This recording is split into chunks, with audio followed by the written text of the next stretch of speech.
It's terrifying launching something. What if 0 people care? Now, that is a direct quote from Josh Pigford. He's a solo founder who's literally been building and launching products for over 25 years. And honestly, you'd think the fear of failure kind of fades away after 2.5 decades and hundreds of launches, right? But that vulnerability is just intensely human. That deep-seated fear of putting your work out there and hearing absolute crickets is universal. But what if you could fundamentally change the speed and the cost of building, allowing you to just bypass that fear entirely? Welcome to This Explainer. Today, we're diving into something that's a total game changer. We're looking at building 5 apps at once, the Solo Founders AI Playbook. We are going to break down the exact processes, the tools, and the mental frameworks used by a highly successful solo founder, a guy who actually just recently sold his last startup for $4 million to now build at least 5 complex AI products simultaneously. We're talking about leveraging AI workflows to massively, and I mean massively, scale your output without completely burning yourself out. So, here is our playbook for today. First, we'll hit on the multi-project mindset. Then, we'll move into the actual AI build process, executing in phases, the AI review loop, and finally, we'll wrap up with shipping fast and launching. Let's jump right into Section 1, the multi-project mindset or thriving in a garden of ideas. Okay, take a look at the stark contrast between these two approaches. Over on the left, you've got your traditional startup grind. Josh spent 7 grueling years hyper-focused on a single business analytics company called Baremetrics, and honestly, it left him completely exhausted. You know, when you have a naturally curious brain, or as he describes it, textbook ADHD, forcing yourself to focus on just one single thing for nearly a decade can be incredibly draining. But then look on the right. This is the garden approach. Instead of betting the farm on one massive crop, you're tending to a whole garden of diverse applications. Right now, he's actively feeding his curiosity by building multiple tools at the exact same time. We're talking about a synthetic user proxy that tests apps, a hallucination catcher called Rumor that monitors LLMs, and really beautifully, a medical document tracker he built specifically to help his family manage some really complex records after his mother was diagnosed with stage 4 pancreatic cancer. Context switching usually sounds exhausting, but for the solo builder, this kind of diversity actually provides deep fulfillment. It's what keeps the motivation alive. Moving right along to Section 2, the AI build process, going from a raw concept to a solid technical blueprint. So how do you actually get an AI to build these complex things without it, completely losing its mind? Well, it takes a strict open-source build skill. Before the AI is allowed to write a single line of final production code, it has to do its homework. Step 1 is generating this massive research document. The AI actually goes out, does web searches for competitors, reads up-to-date API documentation, and it even merges logic from the founder's past code bases. Then Step 2. It translates all that raw research into a concrete implementation plan. Think of it as a hardcore technical spec. And Step 3, this is where the magic really happens. It divides that massive plan into totally separate, user-testable phases. You never, ever ask the AI to build the whole app in one go. You break it down so that a human, you, can actually playtest each chunk, right?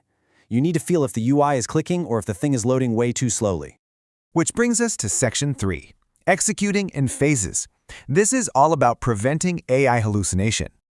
To actually prevent those notorious AI hallucinations and stop the model from just totally losing track of what it's doing, you need to understand this absolutely crucial concept, the work tree. In this workflow, a work tree is a self-contained, shippable chunk of code that essentially acts as a save point. Every single time the AI starts a new phase from that master implementation plan, it gets a completely fresh branch in the code. Why? It's all because of context rot.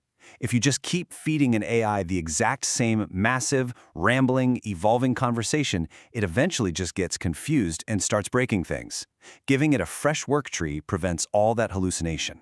Plus, let's say the AI makes a catastrophic mistake. Well, you've got a perfectly clean save point to roll back to. But wait, if every phase is isolated, how on earth does the AI remember what it just built? The secret sauce here is a master progress file. After every single phase, the AI actually pauses and updates the central master document. It records the tasks it just completed, the architectural decisions it made, and critically, the errors it needs to avoid in the future. This file literally serves as the AI's long-term memory. So when you open up a brand new, squeaky clean work tree for phase 2, the AI just reads that progress file to safely grab all the past context it needs. It gets all the info, zero clutter from the old code conversations. It is just a brilliantly simple way to bypass AI token limits. All right, Section 4, the AI review loop, building your own virtual development team.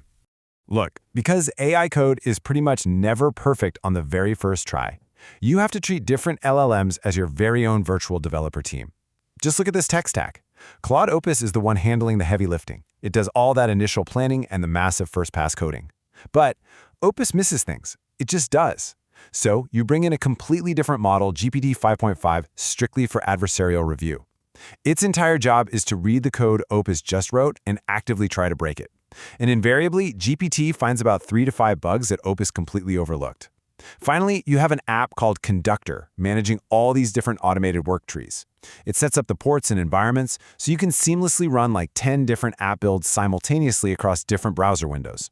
It's literally a fully automated pull request review process entirely staffed by AI, letting you juggle multiple complex products at the exact same time. Crazy, right?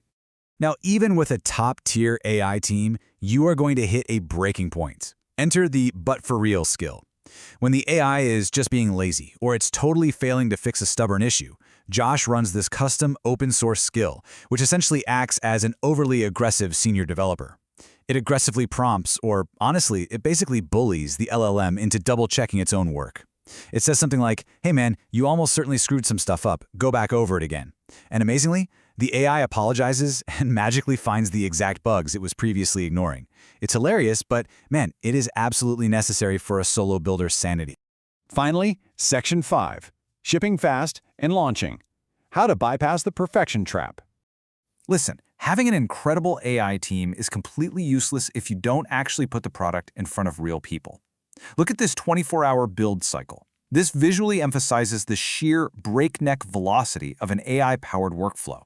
We are definitely not talking about a 6-month roadmap here.